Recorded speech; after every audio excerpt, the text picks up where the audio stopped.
Tu as un podcast où tu souhaites en lancer un, mais tu te concentres uniquement sur la partie audio. As-tu pensé à tes notes d'épisode et comment tu allais les monter? En effet, est-ce que le SEO est important aussi dans le podcasting? C'est le sujet du jour.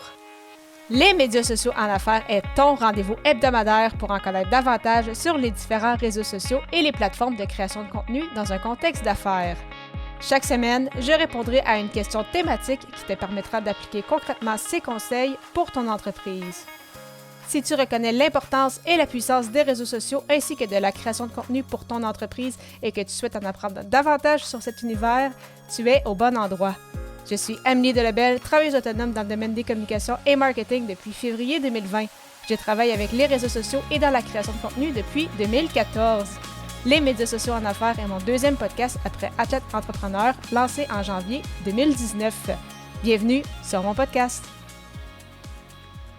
Salut et bienvenue sur les médias sociaux en affaires, épisode 273. Alors qu'aujourd'hui, je réponds à la question « Est-ce que le SEO est important dans le podcasting? » Alors juste pour être certaine que tout soit clair, donc le SEO en anglais qui est le Search Engine Optimization, donc l'optimisation pour les moteurs de recherche, donc écrire de manière à ce que Google et les autres moteurs de recherche puissent bien nous référer et qu'on sorte justement en premier dans les moteurs de recherche plutôt que des concurrents. Donc, est-ce que cela est aussi important pour le podcasting et non juste pour le blogging?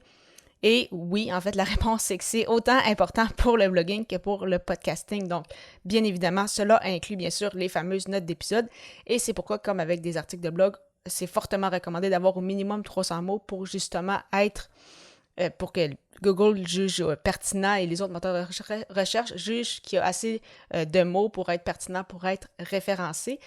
Et c'est pourquoi, justement, je sais que c'est quelque chose que les podcasteurs oublient souvent. Donc, on pense justement à enregistrer notre épisode. Des fois, on le fait peut-être un peu dernière minute. Et donc, les notes d'épisode est un peu le dernier de notre souci. Le plus important, c'est de mettre la partie audio en ligne. Si jamais tu es dans un rush, c'est effectivement mieux de faire ça que rien du tout. Mais si vraiment tu veux optimiser et t'assurer justement d'être écouté par un maximum de personnes, d'être découvert par un maximum de personnes et tu as l'impression justement que ton audience est peut-être un peu limitée présentement, vraiment important de penser justement à ton référencement. Et cela inclut justement des notes d'épisode d'au minimum 300 mots. Donc, je parle de Google, mais c'est un peu la même chose sur Bing. Si tu mets tes épisodes sur YouTube, c'est le même principe aussi. Et pour être également découvert sur directement en fait les plateformes d'écoute. Donc, bien évidemment, les notes d'épisode sont importantes aussi.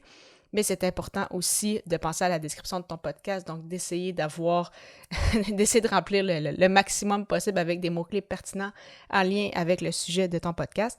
Mais il faut également penser à tes titres, donc oui, le titre de ton podcast en tant que tel, mais également le titre de tes épisodes, donc pas juste mettre un titre pour mettre un titre parce que ça fait beau, mais penser également quand même à l'aspect, c'est ça, stratégique, à l'aspect référencement derrière, parce que c'est ça à tous les niveaux, donc que ce soit avec le titre de ton podcast, ta description, les notes d'épisode, les titres de tes épisodes. Il faut penser, c'est ça, aux mots-clés avec lesquels tu souhaites que les gens te retrouvent. Donc, dépendamment de ton sujet d'expertise, si les gens marquent importance du développement personnel ou quelque chose comme ça, eh bien, si c'est quelque chose qui est important pour toi, eh bien, tu veux justement que quand les gens tapent ces mots-clés-là, ce soit toi qui ressorte et non pas peut-être d'autres podcasts de ta niche. Donc, avec le podcast, oui, l'audio, le contenu, ce que tu vas créer, c'est ultra important. Mais c'est ça, il ne faut vraiment pas négliger le SEO, donc le référencement, donc avec tous les points que je t'ai nommés précédemment, mais également le côté promotion, parce qu'en parler sur les réseaux sociaux, parler peut-être via ton blog, justement c'est un podcast, à parler dans ton blog, à parler dans ton infolette, ça va également grandement t'aider à grossir ton audience, qu'est-ce qu'on souhaite en fait avec notre podcast.